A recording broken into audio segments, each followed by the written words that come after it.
हमारे खुसूसी नुमाइंदे सदीक जान हमेशा की तरह हमें सेकंड सेगमेंट में ज्वाइन कर चुके हैं। सदीक, नया साल आपको मुबारक हो जी। सूरज गरूब हो चुका 2019 का। अच्छा जी, माइनस का मामला बड़ा डिस्कस हो रहा है, पूरा साल ही डिस्कस होता रहा। अब आज कल ज़्यादा मतलब जोर पकड़ा हुआ था इसने, लेकिन मामला इस्लामाबाद के -1 दर्जा हरारत पर ख़त्म हो गया। ये सियासी माइनस से टेम्परेचर वाला माइनस कैसे आ गया, ज़रा बताइएगा।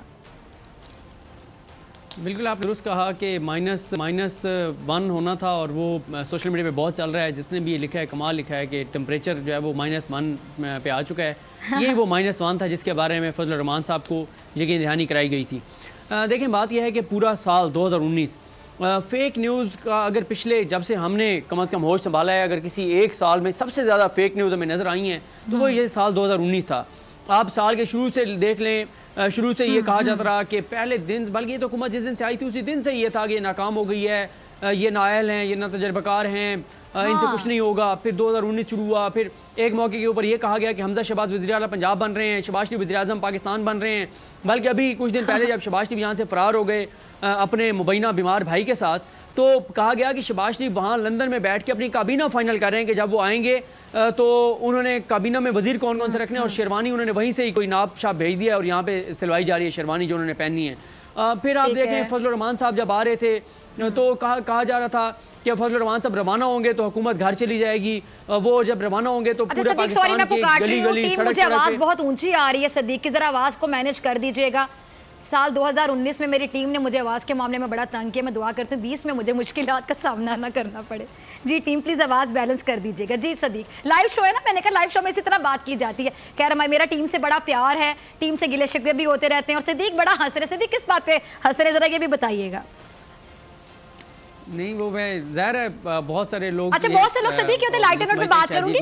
हाँ, बहुत से लोग ऐसे भी होते हैं। आपके साथ कभी ऐसा हुआ सदीक, आपके साथ कभी यानी कि चले साल 2019 का आखिरी प्रोग्राम है, जरा थोड़ी सी मजे की बात करते हैं। अक्सर लोग करते हैं कि उनको यकीन नहीं होता कि हम लाइव आ रहे होते हैं, वो समझते हैं रिकॉर्डेड प्रोग्राम होगा, तो वो टेलीफोन मिला के आपका नंबर आपको कॉल करने की बड़ी कोशिश करते हैं कि शायद हम ऑन एयर उनकी कॉल काटेंगे, रिसीव करेंगे। आपके साथ कभी ऐसा हुआ? जी बिल्कुल, ये होता रहता है, ज़ाहिर है।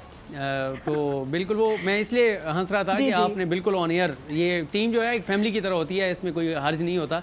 लेकिन बहुत लोग इसको समझते हैं कि पता नहीं, ये बहुत ही कोई गलत चीज़ हो गई है। वैसे भी रज़ा में हम सब बड़े मोहब्बत करते हैं, और पूरी टीम ज़ाहिर है इस प्रोग्राम के पीछे पूरी टीम की मेहनत भी होती है और पूरी टीम का काम भी होता है। बस रज़ा आपको प्रोग्राम के बाद फोन करके कहेगा थैंक यू। अच्छा चलें आगे चलते हैं। दिसंबर में अभी जो हुकूमत के 2019 चला गया, 2020 आ रहा है, मुझे बताएं 19 में जो अफवाहों का एक बाजार गर्म था, तो हम कह सकते हैं कि हुकूमत के घर जाने की जो अफवाहें हैं, इनका सूरज भी 2019 के साथ गुरूब हो गया, या 20 में दोबारा जो तुलू होगा उसमें भी ये अफवाहें साथ जन्म लेंगी दोबारा? नहीं, देखें, ये आपको ये लोग आपको मायूस नहीं करेंगे। अब नई तारीख दे दी गई है, मार्च की तारीख है। नहीं जी, मार्च में हुकूमत जाएगी। अब उन्होंने कम से कम ये किया कि 3 महीने का मार्जिन दे दिया ताकि 3 महीने हम इसको डिस्कस कर सकें और ये लोग खबरों में रहें। तो मैं यही कह रहा था कि देखें, फजल रहमान साहब के मामले में जो सबसे बेहतरीन मौका था ना, तमाम बहुत सारे चेहरों के बेनकाब होने का, वो फजल रहमान साहब का मार्च था। वो खूनी लिबरल, वो नाम नहाद सेकुलर, वो मोमबत्ती माफिया, वो मजहबी इंतहा पसंद, वो मजहबी जनूनी, सारे एक पेज पर थे। वजह क्या थी कि सारों का मफाद फजल रहमान साहब से वाबस्ता था। वैसे मुझे पता नहीं क्यों लग रहा है कि शायद अगले हफ्ते 10 दिन में हम ये प्रोग्राम कर रहे हो कि अपोजिशन ने तय किया है कि अब उन्होंने फजल रहमान साहब की जगह अपना कप्तान जो है ना वो हरीम शाह को बना दिया है, क्योंकि उन्हें ऐसे बंदे की ज़रूरत होती है जिसके पास मौजूदा हुकूमत के खिलाफ कुछ ना कुछ हो।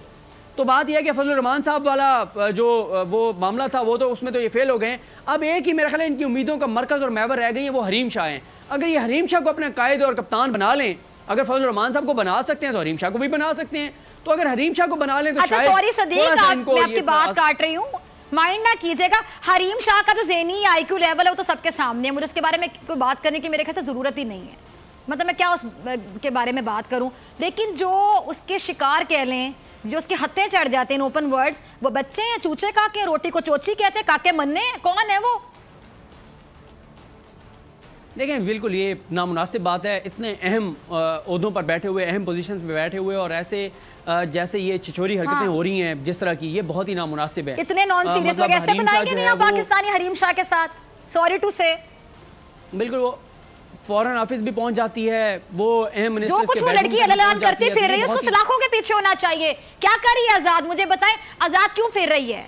जो उसकी आखिरी बड़ी गलती थी, आपको याद होगा, वहां तक पहुंच गई जहां तक सहाफी बेचारे पीटने पे गए, हमें रसाई तक नहीं होती, तो उसके बाद आजाद फिर रही है बीबी, वो कोई पूछने वाला नहीं है।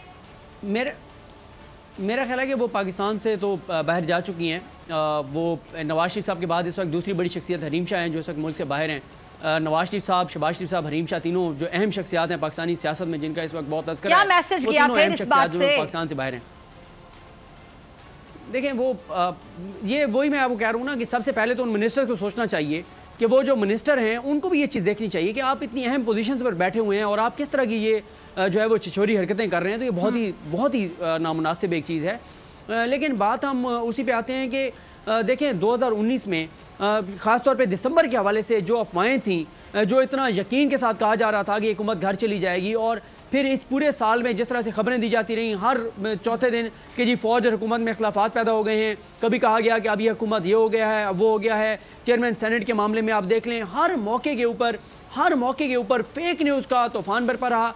लेकिन मैं इसमें हुकूमत को भी बराबर का जिम्मेदार समझता हूँ कि इमरान खान साहब कहते तो हैं कि मीडिया में माफिया बैठा हुआ है, तो भाई कौन सा माफिया बैठा हुआ है? क्या इस माफिया को पकड़ना आपकी जिम्मेदारी नहीं है? क्या इस माफिया को एक्सपोज करना आपकी जिम्मेदारी नहीं है? फिर शहरार अफरीदी साहब मीडिया को कहते हैं कि मीडिया पता लगाए कि राना सनोला का केस क्यों आगे नहीं चल रहा और कौन सा माफिया जो नहीं चलने दे रहा। भाई आप हुकूमत हैं, इदारे आपके कंट्रोल में है, एजेंसियां आपके कंट्रोल में है, रिपोर्ट्स आपके पास है, इख्तियार आपके पास है, इक़्तिदार। मेरी बात सुने सदीक, क्या कंट्रोल में है? हरीम शाह तो कंट्रोल ना हो सके, आपने खुद ही कह दिया कि भाग गई बाहर, कोई पूछने वाला नहीं है हरीम शाह को। आपके मिनिस्टर्स का, काबीना के मेन लोगों का, बड़े लोग हैं ये, इनको लोग सुनते हैं, इनके फॉलोअर्स हैं, ये मुल्क के मुस्तकबिल के दावेदार है कि मुस्तकबिल को संवारेंगे, मुल्क को बेहतर करेंगे, मुल्क का प्रेजेंट इनके पास है, फ्यूचर इनके पास है, दावेदार हैं ये, और ये क्या कुछ करते फिर रहे हैं। यानी इनका इमेज खराब हो रहा है, इनकी अपनी मर्जी से हो रहा है, वो जानबूझ के तो खराब नहीं कर रही होगी, इनकी मर्जी से खराब हो रहा है, लेकिन कोई पूछने वाला नहीं है। सदीक, इससे पहले कि मैं सुप्रीम कोर्ट के हवाले से बात करूँ कि इस साल सुप्रीम कोर्ट को जो बड़े बड़े चैलेंजेस दरपेश होंगे वो क्या होंगे, बड़े केसेस क्या होंगे, उससे पहले आपके जहन में कोई बात थी, आप बात करना चाह रहे थे, तो मुझे ब्रेक पे जाना था, मैं चाहती हूँ पहले वो बात नाजरीन तक पहुँचाइए। जी, मैं आपको बता रहा था कि ये हरीम शाह ने जो किया उसका हमें भी बहुत नुकसान हुआ, और वो ये हुआ है कि आज जब काबीना के इजलास के बाद खबरें चली कि ANF के हवाले से वहाँ पे डिस्कशन हुई है, तो मेरे एक सोर्स हैं, एक वज़ीर साहब, मैंने उनको व्हाट्सएप पे मैसेज किया, मैंने कहा जी कॉल कर सकता हूँ आपको, तो उन्होंने कहा जी थोड़ी देर में करें। मैंने कॉल की तो मैंने कहा बताएं, कहता नहीं यार व्हाट्सएप पे भी एतमाद नहीं रहा, व्हाट्सएप भी कॉल रिकॉर्ड हो जाती है। तो मैंने कहा मैंने कौन सी आपसे गंदी को बातें करनी है, आप बता दें। कहते नहीं व्हाट्सएप पे बात नहीं करनी। फिर बाद में उन्होंने कहा कि मैं लिख के तुम्हें भेज देता हूँ, तुम्हारे पास स्नैपचैट नहीं है। मैंने कहा सर स्नैपचैट की कभी ज़रूरत नहीं पड़ी। तो बात यह है कि अब हरीम शाह की वजह से हमें भी नुकसान हो रहा है कि हमारे तो सोर्स साहब हमसे व्हाट्सएप पे बात भी नहीं करते। भाई पहले सोचना था तो हमने तो आपसे चलो खबर लेनी होती है, हमने कौन से को आपके साथ कोई और मामलात या बात करनी होती है। तो ये एक खैर नुकसान हुआ है। हरीम शाह ने कॉल जो रिकॉर्ड किया है सब को हैरान कर दिया कि इसका मतलब है व्हाट्सएप के भी लेवल और सहाफ़ियों को भी नुकसान हो गया। तो बात इसके बाद हम करते हैं जो आपने इंट्रो में बात की थी और पिछले सेगमेंट में आपने सवाल भी किया। अच्छा, मुझे समझ नहीं आ रही एक चीज़ से, आप डर भी रहे हैं फिर आप वो काम कर भी रहे हैं। सदीक, इसकी क्या नफ्सियात, क्या साइकी है? एक तरफ डर रहे हैं कि हमारी कॉल लीक हो जाएगी, तो फिर कॉल करनी ज़रूर है। कौन पीछे लगे ताड़े कि तुसी करनी है कॉल, के बाद डरना भी है कि लीक ना हो जाए। देखिए अफसोसनाक बात है ना, और ये पूरे माशरे का अलमिया है, हम सब का अलमिया है। वो कहा जाता है ना कि जब कोई भी गुनाह करने लगता है आगे पीछे दाएं बाएं देखता है लेकिन ऊपर कोई नहीं देखता कि अल्लाह की ज़ात तो देख रही है। तो अब आप अंदाज़ा लगाएं कि लोगों को अल्लाह का खौफ नहीं होता, स्क्रीनशॉट्स और कॉल रिकॉर्ड का खौफ होता है कि कहीं पे स्क्रीनशॉट ना आ जाए या कॉल रिकॉर्ड ना आ जाए। अल्लाह का कोई खौफ नहीं। ये बात मैं हमेशा करती हूँ, हाँ बिल्कुल, कि अल्लाह का खौफ रखें ना आप। आपने जो अच्छा करना है वो भी दुनिया को दिखाने के लिए करना है। आप मौत के बाद जो हमारा बिलीव है बीइंग अ मुस्लिम कि हम अल्लाह ताला को जवाब दें अपने तमाम अमाल के लिए, ना कि दुनिया को। तो आप दुनिया के डर से कुछ करते हैं, कुछ छुपाते हैं, जो अल्लाह हर वक्त आपको देख रहा है उसका आपको कोई डर नहीं है। खैर एनीवे, फिर मुझे कहेंगे ये आलिम दीन नहीं है, आलिमा बैठी हुई थी प्रोग्राम में, ये आलिमा नहीं है, सर पे दुपट्टा नहीं, इसलिए हम इस डिस्कशन को साइड पे करते हैं और बस इनके लिए दुआ गो है कि अल्लाह ताला इनको ये जो मर्जी करें अपनी पर्सनल लाइफ में, लेकिन ये जिन ओहदों पे बैठे हैं उन ओहदों का, उन कुर्सियों का एहतराम करें और लोगों की एक्सपेक्टेशन इनके साथ जुड़ी हुई हैं। मुल्क के जो हालात हैं ना, मेरे ख्याल से अफोर्ड नहीं करते हम लोग कि जो हमारे मिनिस्टर्स हैं, इस तरह के लोग हैं, ये हरीम शाह जैसे चक्रों में पड़े हों। बस बात यहाँ पे ख़त्म होती है। होती है, मुल्क के जो हालात हैं मुल्क को ठीक करें। अच्छा, सुप्रीम कोर्ट के लिए साल जो है 2020 कितना चैलेंजिंग साबित होगा, आप ज़रा बताइएगा कि अगर मैं जानना चाहूँ कि 3-4 बड़े जो चैलेंजेस हैं सदीक जान, वो आपको कौन से नज़र आते हैं सुप्रीम कोर्ट के लिए? देखिए 4-5 चैलेंजेस हैं जो जस्टिस गुलजार साहब के लिए बहुत बड़े होंगे। एक तो ज़ाहिर है परवेज़ मुशर्रफ साहब की जो सज़ाए मौत का फैसला है वो अभी सुप्रीम कोर्ट में आना है, उस केस को सुना जाना है। फिर उसके बाद हुकूमत ने ऐलान किया था वो कि उसके बाद अभी वो दोबारा अभी उनको फैसला करना है कि जस्टिस सेठ वकार साहब जो पैरा 66 जो उन्होंने लिखा है उसके बाद उनके खिलाफ सुप्रीम जुडिशल काउंसिल में जाना या नहीं जाना। तीसरा जो गुलजार साहब के लिए चैलेंज होगा वो केस है जो काजी फाइज़ साहब का चल रहा है सुप्रीम कोर्ट में फैसला होना है। जस्टिस उमर बंदयाल साहब उसको हेड कर रहे हैं, एक वो मामला है। और उसके अलावा जो चैलेंजेस हैं सुप्रीम कोर्ट के लिए 2-3 बड़े, उनमें से एक ये होगा कि अवाम का एतमाद कैसे बहाल किया जाए जुडिशरी के ऊपर, कि अवाम देखती है कि ताकतवर के लिए कोई और कानून है, कमज़ोर के लिए कोई और कानून है।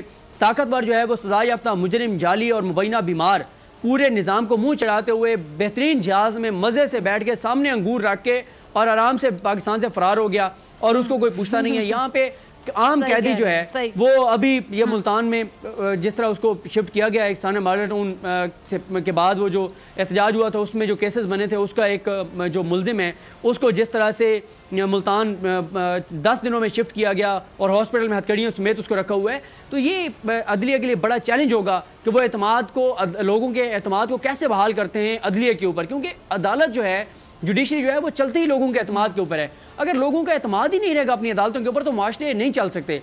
ये एक बड़ा चैलेंज होगा। और इसके साथ साथ एक और चैलेंज ये होगा, कल शायद हम इस पर स्टोरी करेंगे, जस्टिस गुलजार साहब के आने के बाद एक बार फिर सुप्रीम कोर्ट के ह्यूमन राइट्स सेल को दरखास्तें मौसूल होना शुरू हो गई हैं। लोगों ने एक बार फिर उम्मीदें जोड़ ली हैं सुप्रीम कोर्ट के साथ। लोगों को लगता है कि जस्टिस खोसा ने तो ह्यूमन राइट्स के केसेस में बिल्कुल कुछ नहीं किया, उन्होंने तो एक भी केस टेकअप नहीं किया, लेकिन उन्हें लगता है कि गुलजार साहब आगे जुडिशियल एक्टिविज्म करेंगे, ह्यूमन राइट्स सेल एक्टिव होगा, तो वो दोबारा दरखास्तें शुरू हो गई हैं। इस चीज़ को भी देखना होगा जस्टिस गुलजार साहब को कि लोगों की आसों, उम्मीदों और तौक़ात पे पूरा उतरें और जुडिशरी जितना ह्यूमन राइट्स सेल के जरिए लोगों को रिलीफ दे सकती है वो भी दे। तो ये बड़े चैलेंजेस हैं और चीज़ें हैं जो कि गुलजार साहब के लिए सामने हैं।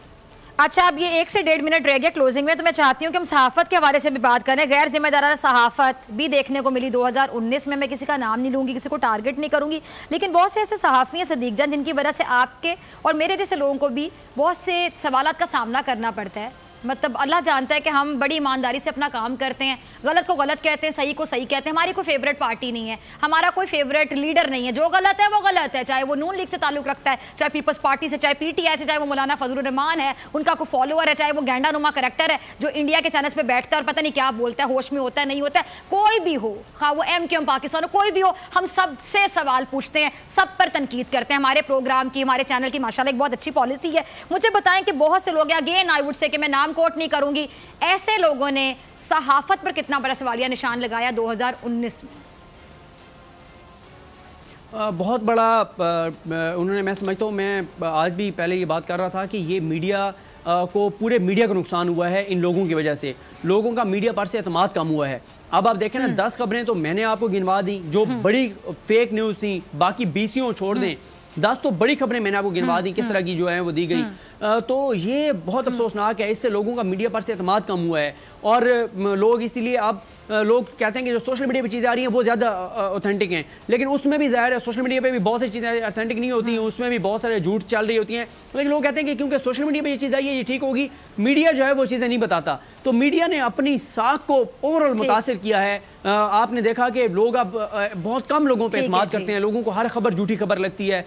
तो मीडिया को जिम्मेदाराना सहाफत करनी चाहिए थी मीडिया के लोगों को। हुकूमत जहाँ पर गलत है उसको गलत कहना चाहिए, हुकूमत की नाअहली, नाकामी को हाईलाइट करना चाहिए, आवाम के मसाइल को हाईलाइट करना चाहिए, लेकिन जाती एजेंडे को आगे नहीं बढ़ाना चाहिए और जाती पसंद नापसंद को पीछे रखना चाहिए। ठीक है जी सदीक जान, बहुत शुक्रिया।